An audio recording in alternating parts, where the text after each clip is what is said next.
This is a 3D endless running video game developed and published by Imanji Studios.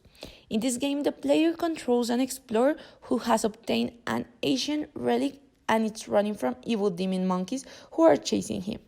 The game was initially released for iOS devices on August 4, 2011 and later ported to Android system and Windows Phone 8. The genre of this game of Temple Run is Endless Runner and the mode is single player. There is not an actual rating of the video game according to ESRB, but in the App Store, Temple Run has almost 5 stars from the users that have downloaded the game. In Temple Run, the player controls either Guy Dangerous, an explorer, Scarlet Fox, an escapist artist, Barry Bones, a city cop, Karma Lee, the faster runner in the Far East, Montana Smith, the second greatest explorer ever, Francisco Montoya, a Spanish conquistador, or Zach Wonder, a football star. The character chosen will embark on an adventure to seek an ancient and valuable golden idol from Aztec temple. They will not realize that the temple is inhabited by a family of demonic monkeys who want to devour them, as the game is an endless running game. There is no end to the temple. The player plays until the character collides into a large obstacle, falls into the water, or is overtaken by demon monkeys. As an mobile device game, while the character is running, the player can swipe left or right to move the character to either side of the screen to collect coins and or avoid obstacles. There are 3 types of coins to be found while the character is running: gold, red, and blue. A gold coin will only add 1 coin to the player's total number of coins. Red coins are worth 2 coins, while blue coins are worth 3. The coins can be used to buy and then upgrade power-ups and order characters. Coins can also be bought by the player through an app purchased by payments of actual money. When the player needs to turn left or right, the touchscreen can swipe into the corresponding direction.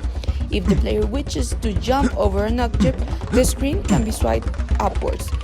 If the player wishes to slide under an object, the screen can be swiped downwards.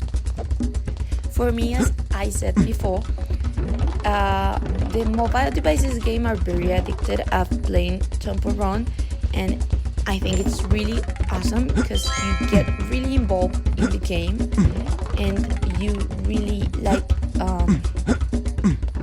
get distracted and distracted for the words. For Temple Run, you get really distracted and it's awesome because you get to concentrate a lot in the game. In a scale of 1 to 10, my ranking for Temple Run would be 6 or 7. Sometimes it gets bored when you keep just running and running and running, and the only thing you get different from running and swipe up or swipe down just to get down or jump is that you go faster. So I think Temple Run should get some updates or upgrades for you to have different levels and that you can actually enjoy a new experience, not just an endless running. So now that we stopped talking about mobile devices games, I'm gonna talk to you about something that changed my childhood. 2 games that actually changed my childhood, and you're gonna be surprised because they are for PS1. I have a PS1 and it's still working, so it's amazing. So the first game I'm gonna talk about is the classic Crash Bandicoot for PS1. Its genre is party, platform, and racing. The developers are Naughty Dog from 1996 to 1999. My game still says Naughty Dog. Then Eurocom from 2000 to 2001. Traveler's Tales from 2001 to 2004. Dims in 2006. Radical Entertainment from 2005 till 2008. Polar Bear, and then Vehicles Vision and Beatles. Their publisher are Sony Computer Entertainment and Shoot 2000 and Vivendi Games. The creators are Andy Gavin, Charles Sevillas, David Silver, Jason Rubin, and Joe Pearson. Actually, this is a game that you can play in most of the platform. You can play on Game Boy Advance, GameCube, iOS, Microsoft Windows, mobile phone, N-Game, Nintendo DS, Nintendo Switch, PlayStation, PlayStation 2, PlayStation 4, PlayStation Portable, Wii, Xbox One, Xbox 360, Xbox, and Zevo. The first release of Crash Bandicoot was Crash Bandicoot on September 9, 1996. And the last release was Crash Team Racing Nitro Fuel, that it was actually on June 29 of 2019. All the Crash Bandicoot games are mostly set on the fictitious Wumpa Island, an archipelago situated in the south of Australia where humans and mutual animals coexist. Also, other locations are common. The main games in the series are largely platforms, but several are spin-offs of different genres. The protagonist of the series is a mutant enhanced bandicoot named Crash, whose quiet life on the Wumpa Island is often interrupted by the game's main antagonist, Dr. Neo Cortex, who created Crash and wants him dead as he is a failed experiment. In most games, Crash must defeat Cortex and follow his plans for the world domination, but there have been instances where they have worked together. For the gameplay elements, the original Crash Bandicoot Crash move sets it's rather limited. He can ramp, jump, and spin his way through environments and hostile creatures. Cortex Strikes Back introduced several new moves to Crash to utilize, including a high jump, high spin jump, body slam, and slide attack. Warp expands on this by awarding the player with new abilities after each boss is defeated, which has carried on to the Warp of Cortex. The player can also spin and slide at the same time when he presses the right buttons. So here in Crash you have the basic buttons of the PS1 remote. They're actually X, circle, triangle, and a rectangle. And on the other hand you have the four ways that you can actually direct Crash. So with the basic buttons, with square, X, triangle, and circle, you can actually make him jump and spin, lay down, or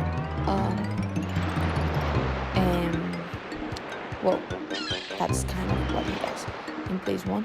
And you can also combine those buttons, like to make him jump and crash a box, or jump and spin and kill somebody. Kind of that's the way it works. It's really basic because it's Crash Bandicoot Classic for Play 1. So well, the only thing you have to do is run with the arrow that goes to the front, and well, you run and you move with the other arrows, like to left or right, and use X almost all the time. The idea of Crash is that in each level you can just pass, or you can well, break some boxes and have some fruits and earn lives and go better. In Crash Bandicoot for the classic PS1, they have 3 different games. Each one is in an island, the third one is in the space, and you have to go past each level to get to the billions and, well, defeat the billions.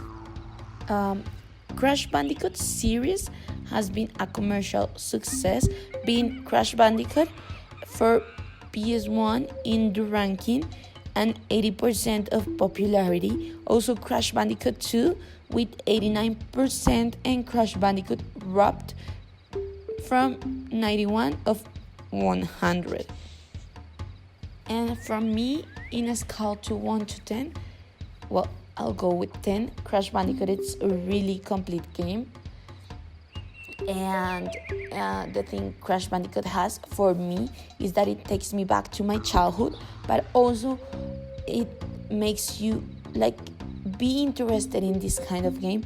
Also, Crash Bandicoot is awesome because you don't have to have a PS1 to play it. You can actually play it in such a different platform. So it's awesome that you can enjoy your game in different places, different ways, and in the actual consoles that are on sale right now. And this is one of my favorite games in all the world. It's called Pepsi Man. And Pepsi Man is an action video game developed and published by Kid for the PlayStation. It was released in Japan in March 1999 and is based on American carbonated soft drink Pepsi superhero mascot with the same name, and focuses the player on avoiding obstacles by running, flashing, and jumping, while Pepsi Man automatically runs forward through each of the game stages. As I said before, the game was released on March 4, 1999. Its genre is action and it most is single player. Also, this game was made with a low budget, prompting the decision to make videos in between stages that show a man drinking Pepsi, as they were cheap to produce. The game also featured 3D cutscenes for which the future visual novel writer Kotaro Ukinoshi creates 3D models. While an American publisher did look into acquiring the rights to publish the game in the United States, it ended up being Japan exclusive games. Pepsi Man is an action game that consists of 4 stages, each divided into smaller segments and each involving the superhero Pepsi Man saving a person who is in need of a drink, such as military man in the middle of the desert, by giving them a can of Pepsi. Most stages are based on real locations such as San Francisco, New York City, and Texas, except for the last one that is Pepsi City. The game is played from a third-person perspective, with Pepsi Man automatically running forwards through the stage. Sometimes running through people's living room, the player aims to dodge obstacles such as cars, construction cranes, and people, as well as Pepsi brand obstacles, including a Pepsi truck. The player does this by using 4 different moves: running, dashing, jumping, and super jumping. The player gains points by collecting Pepsi cans. For the reception, writers from Famitsu call the game super simple, comparing it to Metrocross and Paperboy, and calling it a simplified version of Crash Bandicoot. Others have made similar comments. A review for IGN also compared it to Crash Bandicoot, described the gameplay as simplified, root memorization based, and said that the thing the game would remember for was it was extremely bizarre premise. They still felt the game was not bad and that it was worth the price, which they noticed was low. For me, that I'm not a gamer, Pepsi Man is actually a really interesting game, and the graphics are not the best, but for that time they were awesome, and it's actually really cool because it keeps you interested in what you have to do and that you have to play, and it really gets you into the game. In a scale to 1 to 10, I'll actually give Pepsi Man an 8 maybe, and well, it's kind of a Crash Bandicoot simplified, but it's also really awesome. And well, the idea they have, like, to make the low budget, like filming people and put it into the game, it's really amazing. Pepsi Man is one of the games that I finished playing in the PS1 that I passed at all. I don't think that I can right now, but at least I'll try to play it again. Well, last but not least is one also of my favorite games. I don't have too much because I'm not a gamer, as I said before, but I enjoy playing in my DS, and this is why I'm gonna talk to you guys about Mario Kart DS. It's a go-kart racing video game, and it's developed and published by Nintendo. Well, it's a Mario Kart game, so it's Mario Bros. In a kart. It was produced by Hideki Komo, and the platforms are Nintendo DS, Virtual Console, and Wii U. The release for Nintendo DS was November 14, 2005, and for Wii U, the Virtual Console was on April 2, 2015. Its genre is racing and the modes single player or multiplayer. Well, Mario Kart DS is a racing game in which the player races in a kart against other racers as one of the 12 characters of Mario series. These characters, as you guys know, but I'm gonna talk to you about, are Mario, Luigi, Peach, Todd, Yoshi, Donkey Kong, Wario, and Bowser, which unlockable characters being Daisy, Dry Bones, Waluigi, and ROB. To start, only 2 cards are available for each character. An additional card can be unlocked once some progress is made. And well, all the 150cc cups are complete with B rank or better. Each 12 characters have access to all 36 cards. Before we guys keep talking about this, I have to tell that I was obsessed once with this game, and that I actually have all the 3 stars in every single level. You know, I keep playing and playing and playing and playing just to get better. For the Nintendo DS, the top screen offers a third-person perspective of the player's card, while the bottom touchscreen shows the race current standings, items carried by each racer, and the map of the course. This bottom screen can be toggled to show either an overview of the entire course or a bird's eye view of the player cards and the immediate vicinity, including nearby racer, course hazards, item boxes, and incoming attacks. The game features 5 single-player game modes: Grand Prix, Time Trial, Versus, Battle, and Mission. The Grand Prix and the Versus mode require that the player choose an engine class from among 50cc to 150cc. The classes serve at difficult levels. The higher the engine class, the faster all the cars go. In addition, a mirror mode can be unlocked, in which cars are used 150cc engine and tracks are horizontally reserved. In the Grand Prix mode, the player competes against 7 computer controller racers in a series of predetermined courses, unlike previous Mario Kart games, which feature 4 cups. Mario Kart DS feature 8 cups: Mushroom, Flower, Star, Special, Shell, Banana, Leaf, and Lighting, which with the later 4 cups consisting entirely of tracks drawn from previous entries of Mario Kart series. Each cup has 4 tracks for a total of 32. When a cup is complete, a rating will be given based on the times and positions, ranging from E to A, then 1, 2, or 3 stars. Like Double Dash, players receive points for each finishing position. In time trial mode, the player must finish a course as quickly as possible by using 1, 2, or 3 mushrooms, depending on which card is used. The fastest time is then saved as a ghost, a copy of the player performance, which the player can race against later. In a BS mode, the player races on track of their choosing, either against computer-controlled opponents or a local multiplayer. Battle mode features 2 game modes: Balloon Battle and Shine Runners, both which also allow the player to play either individually or in teams. In mission mode, the player must complete mission, each with objectives that range from collecting coins to attack enemies.